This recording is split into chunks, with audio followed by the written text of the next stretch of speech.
مفلسی حصے لطافت کو مٹا دیتی ہے، بشر کو بشر کی اوقات بھلا دیتی ہے۔ آؤ اس ماں کی زبانی بھی کوئی بات سنے، روز بچوں کو جو بھوکا ہی سلا دیتی ہے۔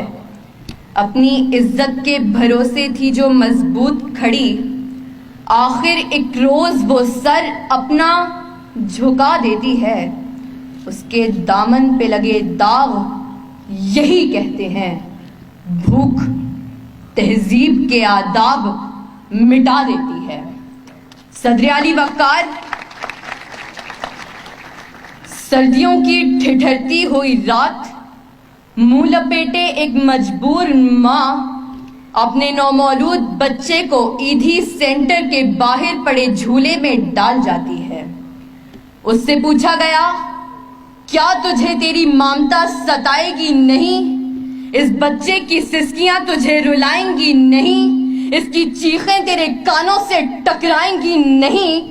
تو کپ کپاتے ہوئے ہونٹوں سے جب مجبور ماں یہ جواب دیتی ہے کہ میں اپنے پیٹ کی بھوک تو برداشت کر سکتی ہوں، مگر اس بچے کا بھوک سے بلکنا مجھ سے دیکھا نہ گیا، تو اس پر یہ کہنا بجا بنتا ہے کہ خاک میں ماں کی محبت کو ملا دیتی ہے، بھوک تہذیب کے آداب مٹا دیتی ہے۔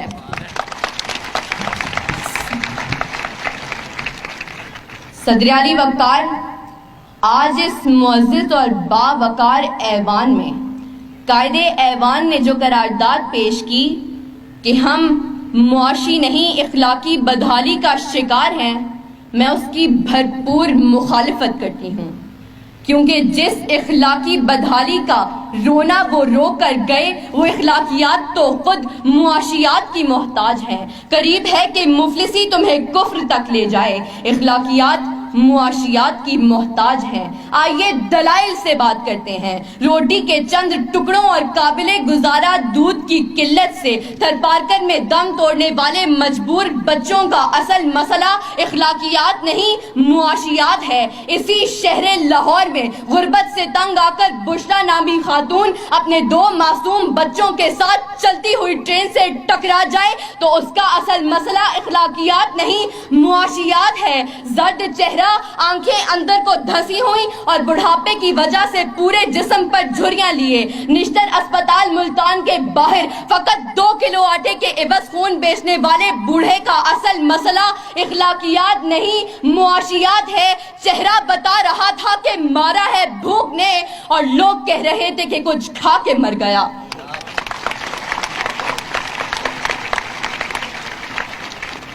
صدر علی وقار، تنگ دستی، بھوک اور ابتر معاشی حالات اعلیٰ اخلاقیات کی ضد ہیں۔ پہلے آپ تو تب ہوتا ہے کہ جب پیٹ کی بھوک اور غم روزگار نہ ہو۔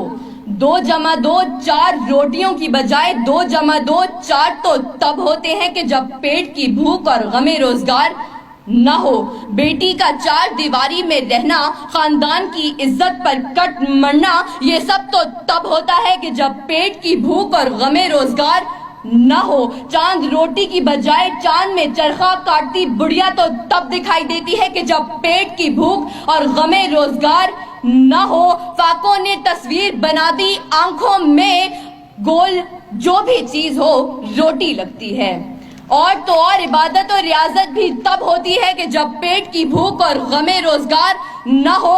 کون عاشق خدا کی ذات کا ہے، سارا چکر معاشیات کا ہے۔ صدر علی وقار، آئیے زمینی حقائق کا جائزہ لیجئے۔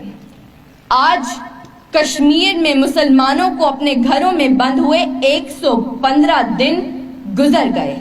ہم نے اخلاقیات کا مظاہرہ کرتے ہوئے اقوام متحدہ میں قراردادیں پیش کی تو اسلامی ممالک نے پاکستان کی حمایت کے بجائے ہندوستان کی حمایت کی۔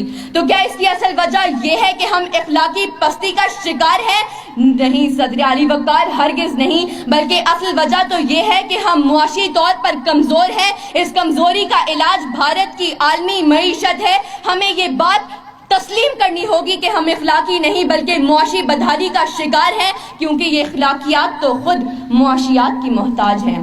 صدر علی وقار، میرے ان تمام دلائل کے باوجود اگر اب بھی کوئی یہ یقین رکھتا ہے اور بازد ہے کہ ہم معاشی نہیں بلکہ اخلاقی بدحالی کا شکار ہیں، تو اس سے بس ایک ہی سوال کرتے ہوئے میں اجازت چاہوں گی کہ وہ جس کا ایک ہی بچہ ہو بھوکا 8 پہروں سے، بتاؤ اہل دانش تم وہ گندم لے کہ تختی لے۔ شکریہ۔